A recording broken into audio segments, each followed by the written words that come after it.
The Native American Indians and the white man have been at odds with each other ever since the Europeans first began colonizing the Americas in 1492.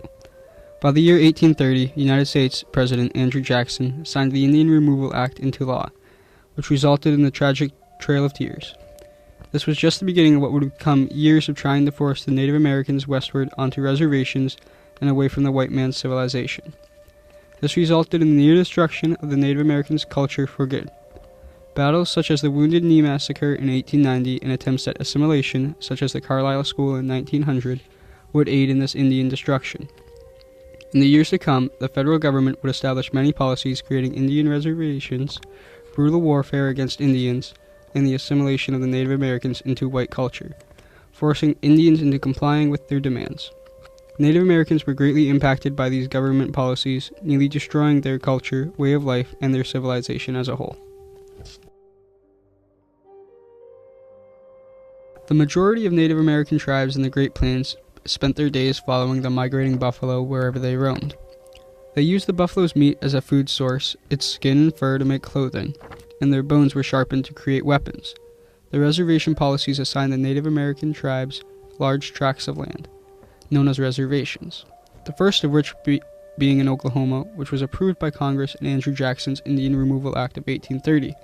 This resulted in the immediate forcing of over 4,000 Cherokee Native Americans into a brutal march to a government-assigned reservation in Oklahoma from their homeland in Georgia. This march became known as the Trail of Tears, as many Native Americans were devastated about moving. Many of the people who made this journey did not survive. One each day, and all are gone. Looks like maybe all dead before we get to new Indian country, but always we keep marching on. Women cry and make sad wails. Children cry, and many men cry, and all look sad when friends die. But they say nothing, and just put heads down and keep on towards west. His mother speaks no more. We bury her and go on. The reservations were all held in the western territories of the country, and had definite boundaries.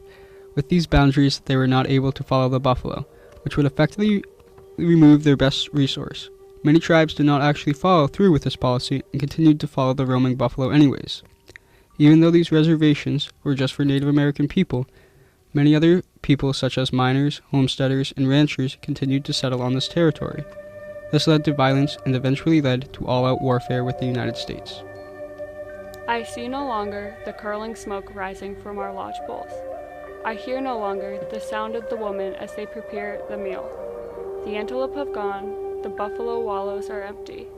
Only the wail of the coyote is heard. The white man's medicine is stronger than ours.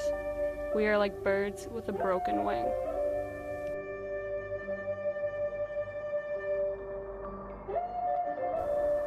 The fighting between the Native Americans and the United States was often brutal, and ended up causing many massacres of the Native Americans, with the U.S. Army at fault the majority of the time.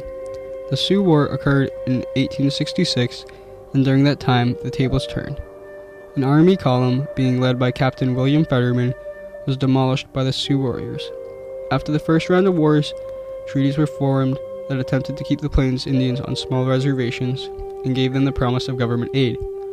This did nothing, as miners had the philosophy of if gold is present, then so are they, even if it was Native American land.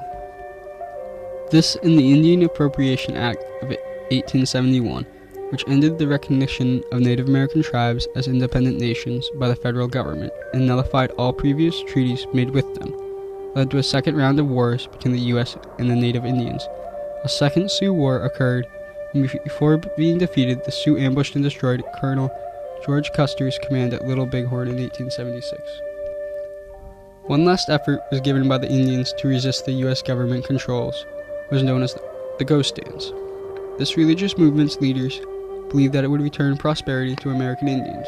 During the government's pursuits to stop this movement, the famous Sioux medicine man named Sitting Bull was killed during his arrest, and in December of 1890, the U.S. Army killed 200 Native American men, women, and children at gunpoint in the massacre of Wounded Knee in the Dakotas. This tragedy resulted in the end of the Indian Wars. These wars practically destroyed the tribes, decreasing their size by the thousands and making them less powerful. The U.S. Army left constant pressure on the tribes, which eventually forced them to comply with the government's terms. We took away their country and their means of support, broke up their mode of living, their habits of life, introduced disease and decay among them. And it was for this and against this that they made war. Could anyone expect less?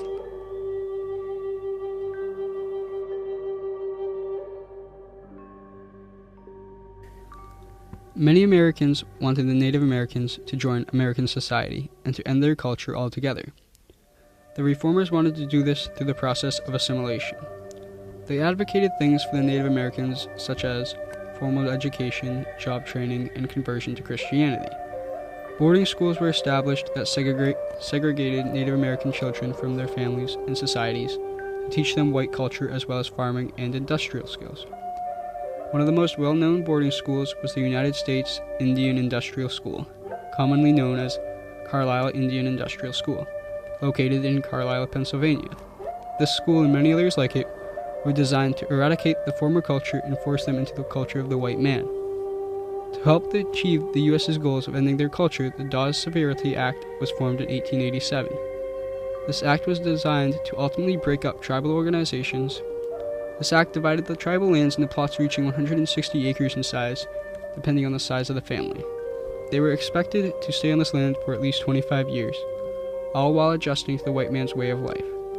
This act greatly impacted the Native Americans' way of life.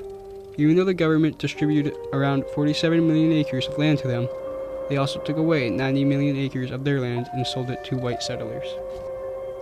By 1900, the population of Native Americans had decreased to just 200,000 people, thanks to the government's policies on reservation, warfare, and assimilation. With help from disease and poverty, the government's policy on reservations forced Indian tribes to stay within certain boundaries that would be just for them. These reservations hindered their tradition of following the buffalo, their main resource. Despite these reservations made solely for them, white settlers still came and took this land from them. The policies on warfare demolished tribes, creating wars, which brought tribe numbers down by thousands. The policies of assimilation helped destroy their way of life by replacing it with that of the white Americans' culture. The Native Americans faced their greatest challenge to date, as well as their greatest enemy. Despite their immense efforts to push back the beliefs of the white man, their power crumbled and they were reduced to a sheer fraction of what they used to be. The Native Americans have been forever changed and still live with the effects of this time period to this day, never forgetting but still forgiving.